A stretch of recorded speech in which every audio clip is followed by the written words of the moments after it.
Hello दोस्तों, नमस्कार। स्वागत है आपका एडवांस एग्रीकल्चर यूट्यूब चैनल में।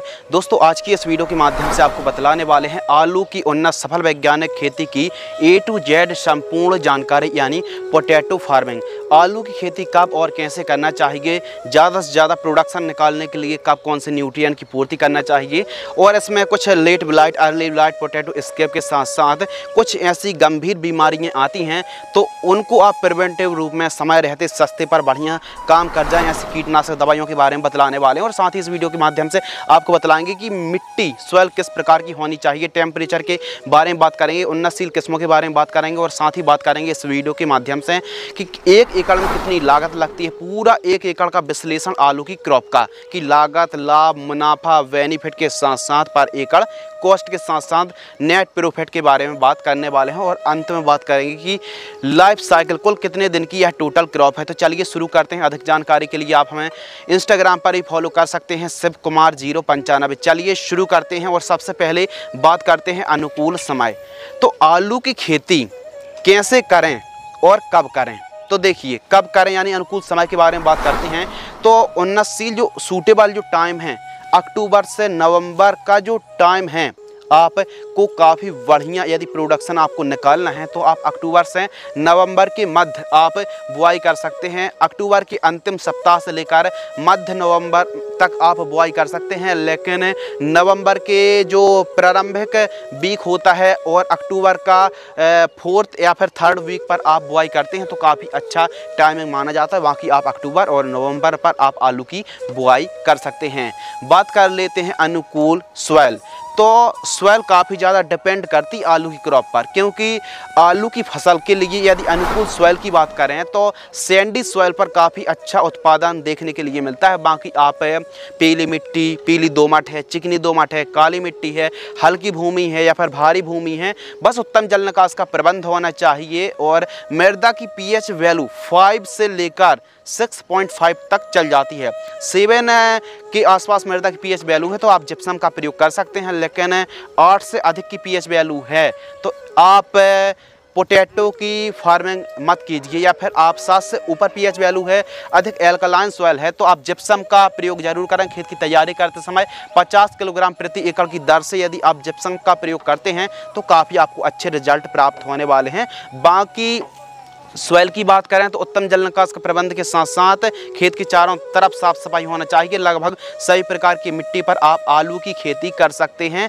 और 5.5 के आसपास यदि मृदा की पीएच वैल्यू है तो काफ़ी अच्छे से कंदों का विकास होता है। लेकिन आपने अक्सर वही परंपरागत तरीके से आलू खेती करते, कंदों का विकास नहीं होता है तो उसके लिए प्लांट ग्रोथ रेगुलेटर का इस्तेमाल किया जाता है। उसके बारे में भी हम वीडियो के आगे बतलाने वाले हैं।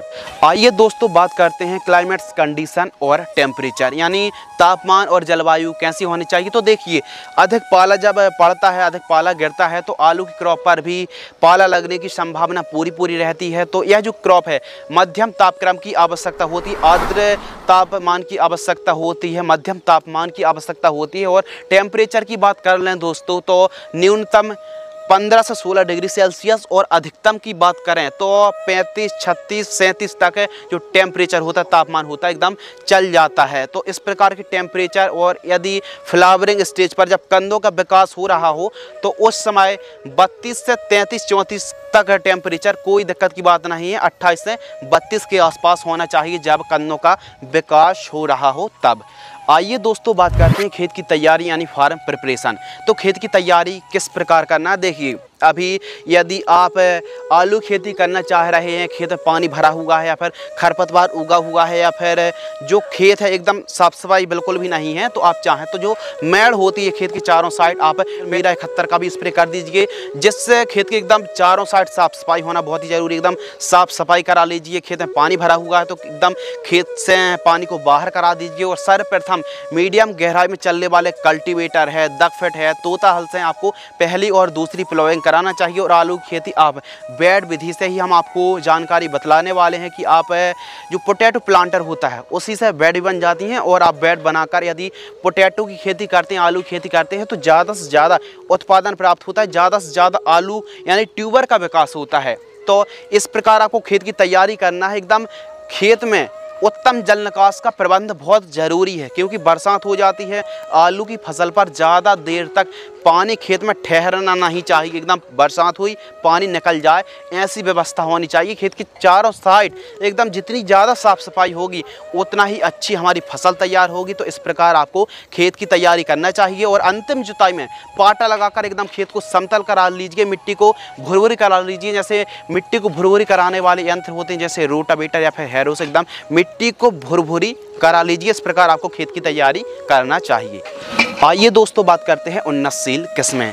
तो भारत पर सैकड़ों वैरायटी हैं जो कि अलग अलग फार्मर्स अलग अलग एरिया, क्लाइमेट्स, कंडीशन, जलवायु के हिसाब से वैरायटी का भी सिलेक्शन अलग अलग करते हैं। लेकिन हम आपको इस वीडियो के माध्यम से आपको जो बतला रहे हैं, इन वैरायटी का उत्पादन, प्रोडक्शन और वर्ल्ड वाइड काफ़ी अच्छा उत्पादन देने वाली यह किस्में हैं। तो आइए समझते हैं। उन्नतशील किस्में जो कि ज़्यादा उत्पादन देने वाली वैरायटी हैं, कुफरी पुखराज, इसके अलावा कुफरी बादशाह है, कुफरी ख्याति है, कुफरी हिमसोना है और LR जो कि लेडी रोसेटा के नाम से आती है, और चिपसोना 1 और चिपसोना 3 जो वैरायटी हैं काफ़ी पॉपुलर वैरायटी हैं। वैरायटी तो बता दिया, लेकिन अर्ली मैच्योरिटी, लेट मैच्योरिटी और प्रोसेसिंग वैरायटी कौन सी हैं आइए समझते हैं।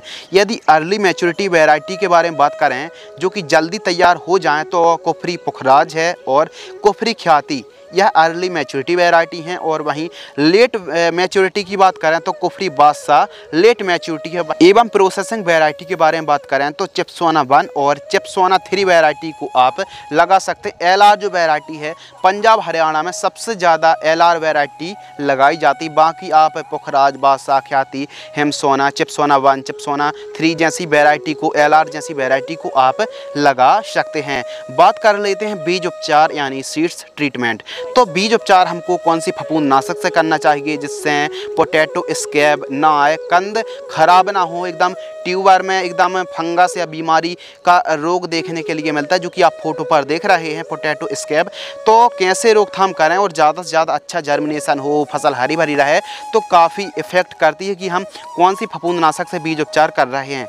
तो जैसे वायर कंपनी की एवर गोल्ड एक्सटेंशन आती है या फिर BASF कंपनी की झेलोरा आती है। BASF कंपनी की झेलोरा फफूंदनाशक पर थायोफेनेट मिथाइल और पाराक्लोस्ट्रोबिन का कॉम्बिनेशन है जो कि आलू की फसल पर काफ़ी बढ़िया रिजल्ट देती है। तो 10 से 12 आपको लीटर पानी लेना है और आपको 200 ml झेलोरा फफूंदनाशक को आपको मिक्स कर लेना है, घोल लेना है और 5 क्विंटल आलू को उपचार आप कर सकते हैं। तो इस प्रकार आप 12 लीटर पानी, 12-15 लीटर पानी ले लीजिए और 200 ml झेलोरा मिला लीजिए और आलू को डुबो कर 5 मिनट तक डुबोना है और फिर वापस से आपको निकाल कर सूखा लेना है और आलू को आप बुआई कर सकते हैं। तो इस प्रकार हमारे किसान भाई झेलोरा फफूंदनाशक से जो कि अच्छा है, बढ़िया काम करेगा। तो झेलोरा फफूंदनाशक से बीज उपचार करने पर काफ़ी बढ़िया और काफ़ी प्रैक्टिकली जानकारी शेयर कर रहे हैं, तो काफ़ी अच्छे रिजल्ट प्राप्त होते हैं। तो इस प्रकार हमारे किसान भाइयों को बीज उपचार करना चाहिए।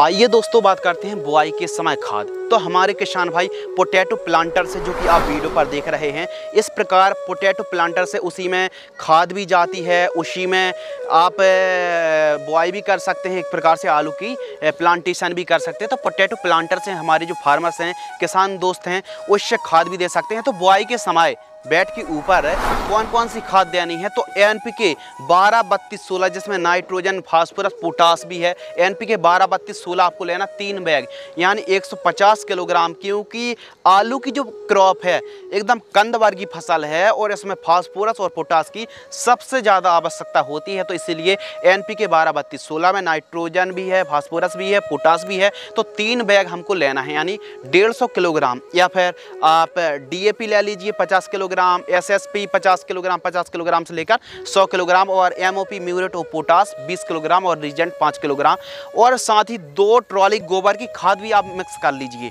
तो गोबर की खाद से भी काफ़ी अच्छी पैदावार देखने के लिए मिलती है। तो इस प्रकार हम तो आपको रेकमेंडेड करेंगे कि गोबर की खाद बहुत अच्छा बेस्ट ऑप्शन है, गोबर की खाद। और NPK 12-32-16 सबसे बेस्ट ऑप्शन है। यदि आप इसको अप्लाई करते हैं तो काफ़ी बढ़िया आपको परफॉर्मेंस देखने के लिए मिलेगा।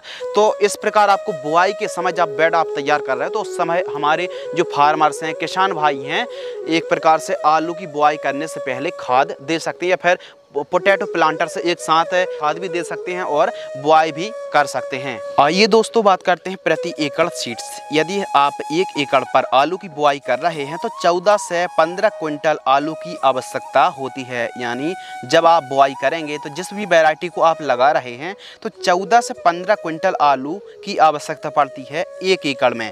बात कर लेते हैं वेड तैयार। तो वेड तैयार या फिर पोटैटो प्लांटर से वेड किस प्रकार आप तैयार कर सकते हैं, या फिर जो पोटैटो प्लांटर होता है वह वेड भी बनाता जाता है और प्लांटेशन भी करता जाता है, यानी बुआई भी करता जाता है।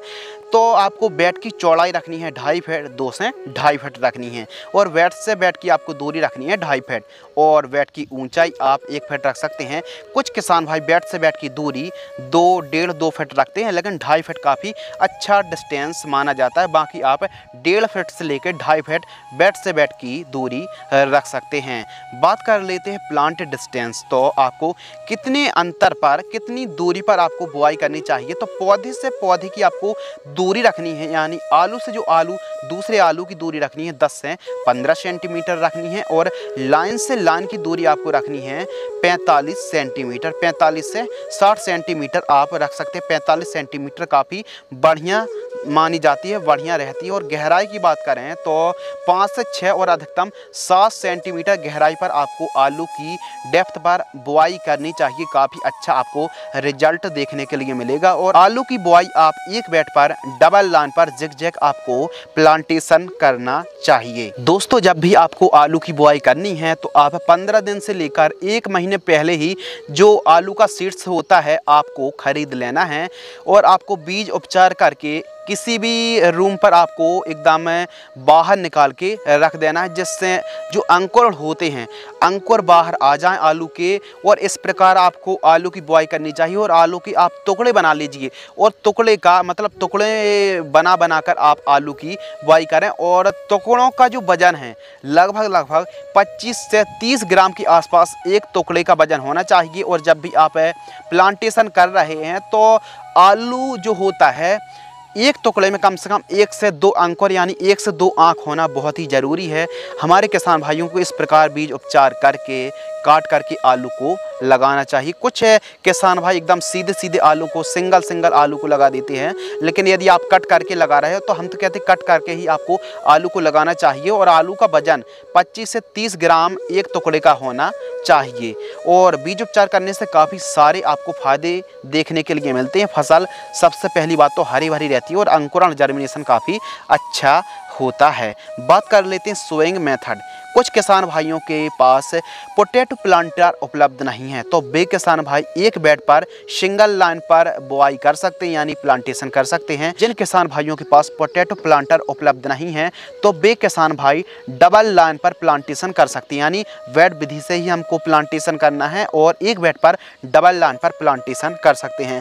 लेकिन जिन फार्मर्स के पास, जिन किसान भाइयों के पास पोटैटो प्लांटर उपलब्ध है तो वे किसान भाई पोटैटो प्लांटर से ही बुआई करनी चाहिए। बाकी आप हाथों से भी बुआई कर सकते हैं, कोई दिक्कत की बात नहीं है। बस बेड में ही आपको आलू को लगाना है, जिससे ज़्यादा से ज़्यादा उत्पादन देखने के लिए मिले। बात कर लेते हैं सिंचाई यानी इरिगेशन सिस्टम। तो सिंचाई करने की भी अलग अलग विधि हैं, जैसे स्प्रिंकलर विधि, रेन पाइप विधि, फ्लड इरिगेशन से यानी बहा हुआ पानी एकदम नाली विधि से भी हमारे किसान भाई सिंचाई कर सकते हैं, और ड्रिप इरिगेशन से भी आप सिंचाई कर सकते हैं। लेकिन ड्रिप इरिगेशन, स्प्रिंकलर इरिगेशन भी काफ़ी अच्छा है। बाकी आप फ्लड इरिगेशन सबसे प्राचीन और काफ़ी लोकप्रिय है, और किसान भाई फ्लड इरिगेशन से सिंचाई भी कर सकते हैं। अब तो ड्रिप भी लगाने लगे हैं तो ड्रिप भी आप लगाइए। मल्चिंग पेपर की आवश्यकता नहीं है, आलू की क्रॉप पर मल्चिंग पेपर मत लगाइए। बाकी आप ड्रिप बिछा सकते हैं, ड्रिप बिछा रहे हैं तो 16 mm इन लाइन बिछा सकते हैं। बाकी आप स्प्रिंकलर से या फिर फ्लड इरिगेशन से सिंचाई कर सकते हैं, कोई दिक्कत की बात नहीं है। आलू की फसल पर 6 से 7 सिंचाई की आवश्यकता होती है, और सिंचाई आवश्यकता अनुसार करनी चाहिए। यदि हल्की मिट्टी है तो थोड़ा सा जल्दी सिंचाई आपको करनी पड़ सकती है। बाकी 7 से 8 दिनों के अंतराल पर यदि आप आलू की क्रॉप पर सिंचाई करते हैं तो कोई कोई दिक्कत की बात नहीं। वाटर मैनेजमेंट को आप काफ़ी अच्छे से सुंदर तरीके से मैनेजमेंट करके रख सकते हैं। बस ज़्यादा सिंचाई करने की आवश्यकता नहीं होती है। तो आलू की फसल पर आपको आवश्यकता अनुसार ही सिंचाई करना चाहिए। आइए दोस्तों बात करते हैं पोटैटो सीड्स रेट, यानी जब हम 1 एकड़ में ये मान लीजिए 14 से 15 क्विंटल के आसपास आलू लग जाता है, तो जो हम मार्केट से या फिर किसी व्यापारी से या फिर किसी किसान वर्ग से यदि हम आलू का सीड्स खरीदते हैं तो कितनी कीमतें हमको देखने के लिए मिलती हैं। यदि आप 1 क्विंटल आलू को खरीदते हैं, जो हमने आपको वैरायटी के बारे में बतलाया है, तो 4000 रुपये क्विंटल के आसपास आलू मिलता है। 3.5 से 4000 रुपये के आसपास आलू प्रति क्विंटल के आसपास देखने के लिए मिलता है।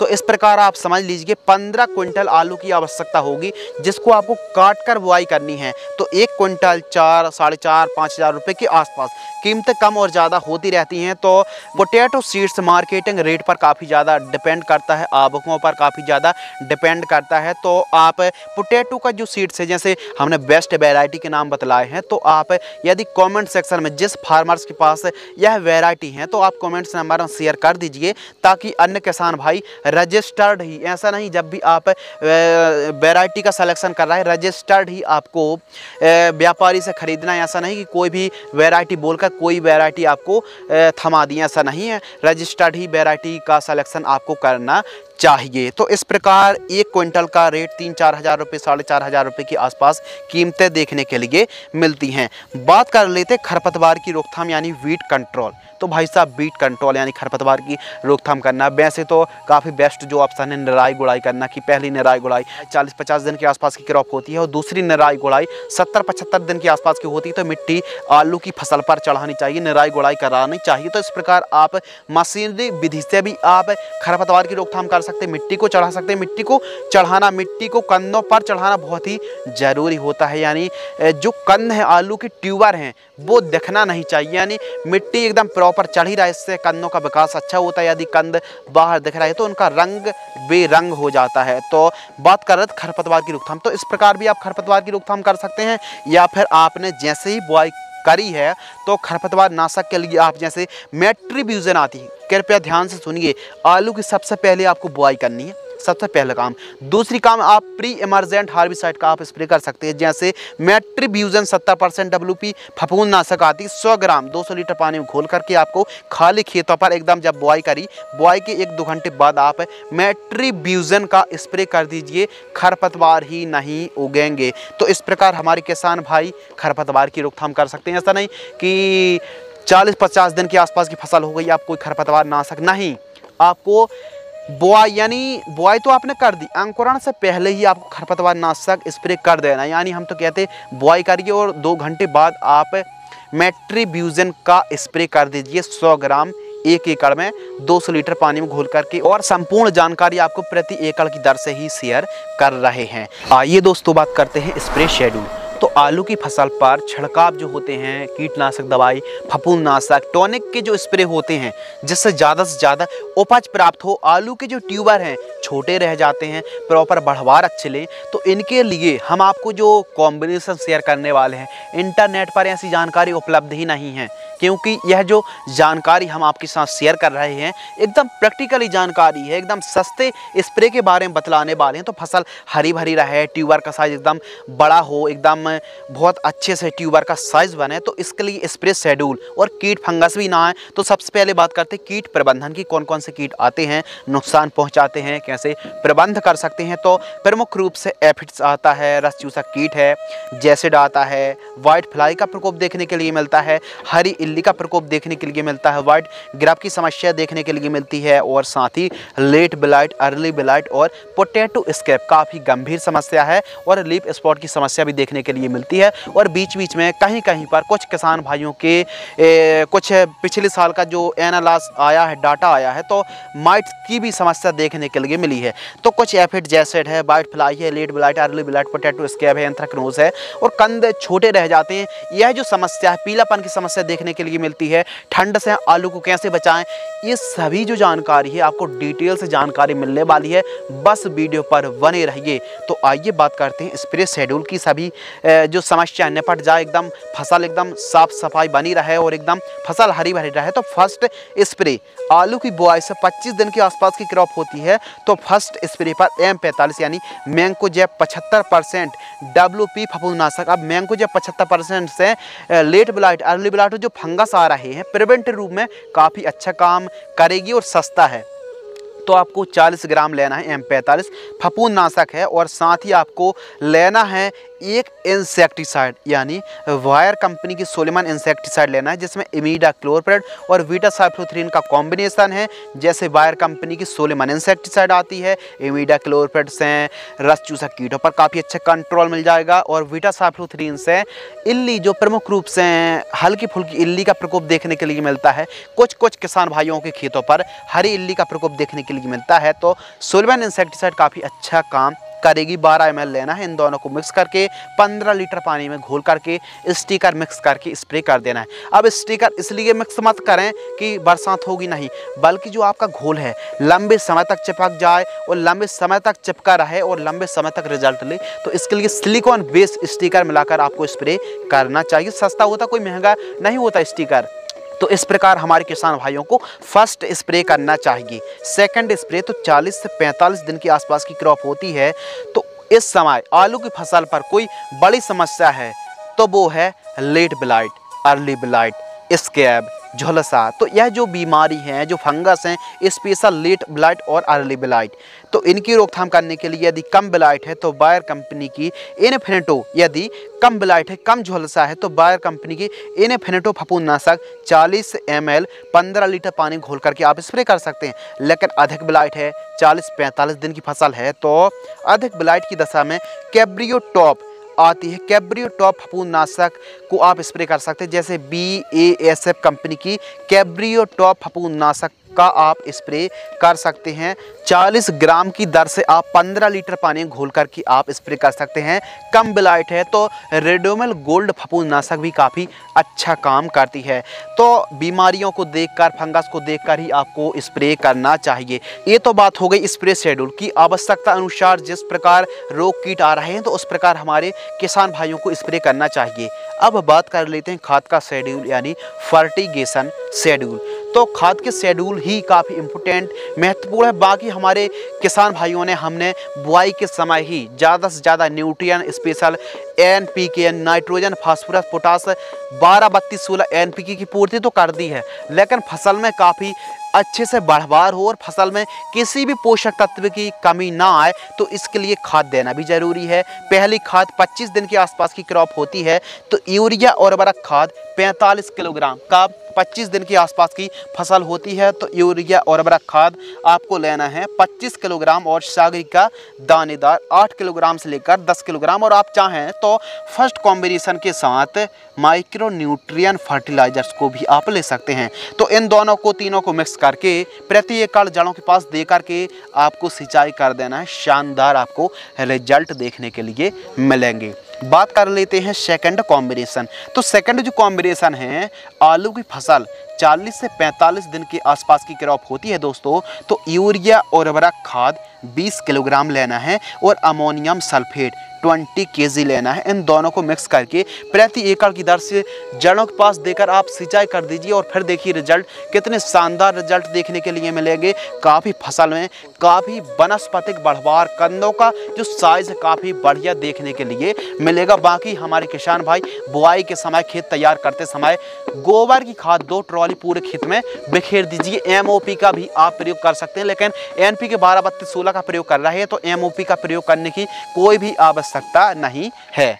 तो इस प्रकार हमारे किसान भाइयों को खाद का शेड्यूल चलाना चाहिए, काफ़ी शानदार रिजल्ट देखने के लिए मिलेंगे। बात करते हैं कंदों का विकास उतना अच्छा देखने के लिए नहीं मिल पाता है, तो आप सिंचाई के साथ PGR, प्लांट ग्रोथ रेगुलेटर, जैसे सिंजेंटा कंपनी की कल्टार आती है, तो आपको स्प्रे नहीं करना है, आपको सिंचाई के साथ, जब आप सिंचाई कर रहे हों तो आप सिंचाई के साथ 80 ml कल्टार यानी पेक्लोबुटराजोल 23% SC को 40 ml 200 लीटर पानी में घोल करके आपको सोयल एप्लीकेशन से जड़ों में पिलाना है कुल मिला के। या फिर टाबोली आती है 200 लीटर पानी में 30 से 40 ml ले लीजिए। और आपको हम बार बार कह रहे हैं स्प्रे नहीं करना है, आपको पेक्लोबुटराजोल को आपको सोयल एप्लीकेशन से सिंचाई के साथ आप दे दीजिए। फिर आप देखिए रिजल्ट कब देना है ये भी समझ लीजिए कि आलू की फसल मान लीजिए कोई वैरायटी 110 दिन की है तो आप 65 दिन से लेकर 70 दिन के मध्य आप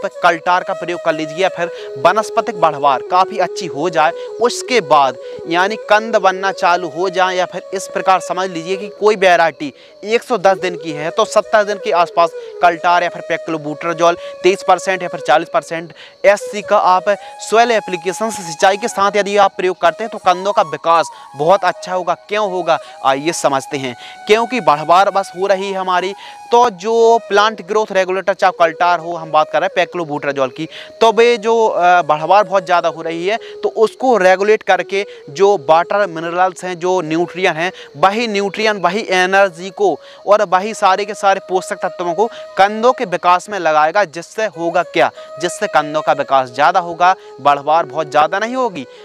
जब बढ़वार पूरी हो जाए हमारी फसल की तब हमको प्लांट ग्रोथ रेगुलेटर का प्रयोग करना चाहिए, जो कि कल्टार या फिर टाबुली बहुत अच्छा काम करती है आलू की फसल पर। दोस्तों बात करते हैं लाइफ साइकिल। तो लाइफ साइकिल आलू की जो क्रॉप है 90 दिन, कुछ ऐसी वैरायटी हैं जो 90 दिन में तैयार हो जाती हैं, कुछ वैरायटी 95 दिन में, तो कुछ वैरायटी 110 दिन के आसपास का टाइम लग जाता है। तो इस प्रकार आप समझ लीजिए कि 3, सवा 3, साढ़े 3 महीने के आसपास की टोटल क्रॉप है, या फिर 90 दिन से लेकर 110 दिन के आसपास का टाइम लग जाता है आलू की total life cycle, total crop मानी जाती है। बात कर लेते हैं उत्पादन यानी प्रोडक्शन।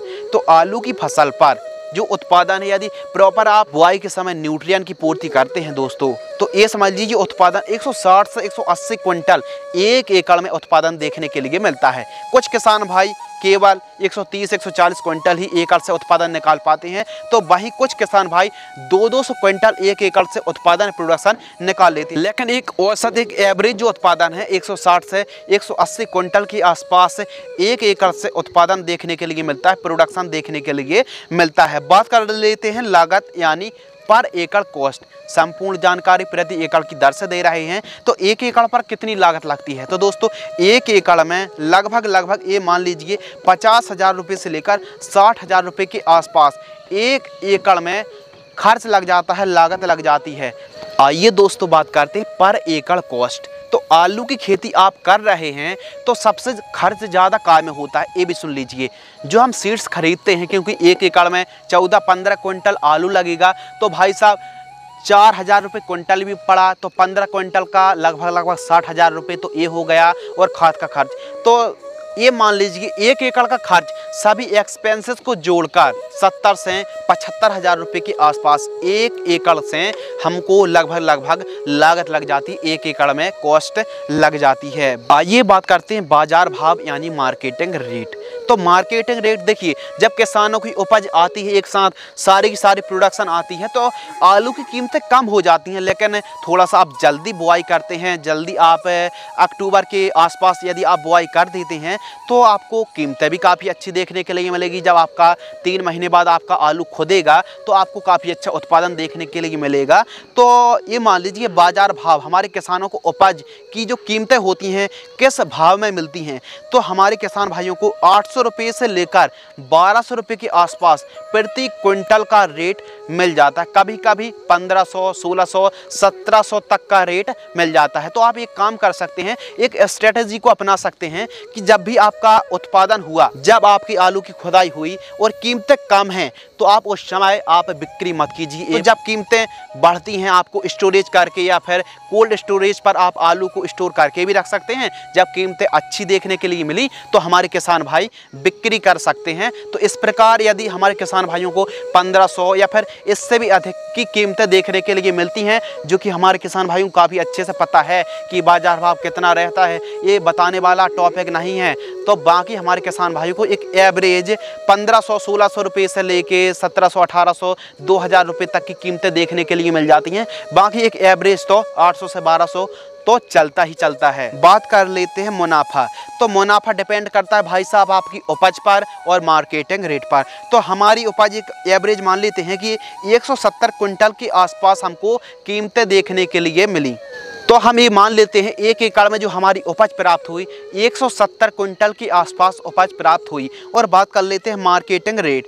तो यदि हमको 1000 रुपये क्विंटल का भी रेट मिल जाता है तो हम 170 क्विंटल के आसपास हम 1 एकड़ में उपज को मान लेते हैं। 170 में यदि हम 1000 रुपये यानी 1000 रुपये क्विंटल का इंटू भी कर दें तो 1,70,000 रुपये के आसपास हमारा मुनाफा होगा। यदि हम 70,000 रुपये यानी 1,70,000 रुपये में से 70,000 रुपये लागत को भी घटा देते हैं तो ये मान लीजिए 1 लाख रुपये के आसपास 1 एकड़ से नेट आमदनी, शुद्ध मुनाफा, नेट प्रॉफिट 1 लाख रुपये के आसपास नेट प्रॉफिट हुआ। बाकी यदि आपको मार्केटिंग रेट बाजार भाव अच्छा मिलेगा तो आप 1 लाख रुपये से लेकर 1 लाख 1.5 लाख रुपये, 1.25-2 लाख रुपये तक आप आलू की क्रॉप से कमा सकते हैं। बस डिपेंड करता है मार्केटिंग रेट। बाजार भाव अच्छा रहा तो किसानों की जो आमदनी है वो बढ़ेगी और कीमतें कम रहीं तो आमदनी घटेगी। इसलिए हमने 10 रुपये केजी का ही रेट लिया है। तो इस प्रकार हमारे किसान भाइयों को आलू की खेती करना चाहिए। इस प्रकार यदि आप 2-4 एकड़ पर आलू की खेती करते हैं तो आप आलू की क्रॉप से भी काफ़ी अच्छा मोटा मुनाफा, मोटी कमाई कर पाएंगे। काफ़ी अच्छी आमदनी आप आलू की क्रॉप से निकाल पाएंगे। तो इस वीडियो के माध्यम से हमने आपको आलू की फसल पर ज़्यादा से ज़्यादा बढ़वार हो, ज़्यादा से ज़्यादा पैदावार हो तो इसके लिए स्प्रे शेड्यूल, खाद के शेड्यूल, संपूर्ण जानकारी शेयर की। पाला लगने की भी काफ़ी ज़्यादा संभावना रहती है। तो पाला से बचाने के लिए फसल के लिए आप एक काम कर सकते हैं कि खेत के चारों साइड एकदम धुआं करें जब भी आपको लग रहा है कि पाला लग सकता है। बाकी आप खेत के चारों साइड धुआं करें और ज़्यादा से ज़्यादा जब पाला लगने की संभावना हो तो जड़ों के पास एकदम सिंचाई करें, पर्याप्त मात्रा पर नमी हो और पाला लग चुका है तो फसल जल्दी से जल्दी रिकवर हो जाए तो इसके लिए आप आयशा एग्रो की सियापटोन 10L टॉनिक का स्प्रे कर सकते हैं। 15 लीटर पानी में आप लगभग 25 से 30 ml की दर से स्प्रे कर सकते हैं। तो इस प्रकार हमारे किसान भाइयों को आलू की खेती करना चाहिए और आलू की फसल पर कम से कम 2 बार मिट्टी को जरूर चढ़ाना चाहिए। यानी मिट्टी को चढ़ाने से कंदों का विकास अच्छा होता है। गोड़ा लगाना चाहिए, यानी एक प्रकार से कह सकते हैं कि तने के पास मिट्टी को 2 बार जरूर चढ़ाइए। एक तो 30 से 35 दिन की फसल होती है और दूसरा लगभग 60 से 70 दिन के आसपास की जब क्रॉप होती है तो हमको मिट्टी जरूर चढ़ाना चाहिए। तो फ्रेंड्स, आज की इस वीडियो के माध्यम से हमने आपको आलू की उन्नत सफल वैज्ञानिक खेती की A to Z संपूर्ण जानकारी शेयर की कि आलू की खेती कब कैसे करना चाहिए, कौन सी बीमारी आती हैं, उनका रोकथाम निवारण के लिए आपको कौन से ज़रूरी काम करना चाहिए। तो इस प्रकार यदि आप आलू की खेती करते हैं तो काफ़ी अच्छा मोटा मुनाफा आप आलू की क्रॉप से कमा पाएंगे। तो उम्मीद करते हैं इस वीडियो से आपको कुछ नया, नॉलेजेबल और इंटरेस्टिंग सीखने के लिए ज़रूर मिला होगा। यदि आपको यह वीडियो पसंद आती है तो वीडियो को लाइक करें। अधिक जानकारी के लिए आप हमें इंस्टाग्राम पर ज़रूर फॉलो कर लीजिए, शिव कुमार 095। तो मिलते हैं इसी प्रकार के रसिकार से जुड़ी नई नॉलेज और महत्वपूर्ण जानकारी के साथ। तब तक के लिए धन्यवाद, नमस्कार, जय हिंद, वंदे मातरम।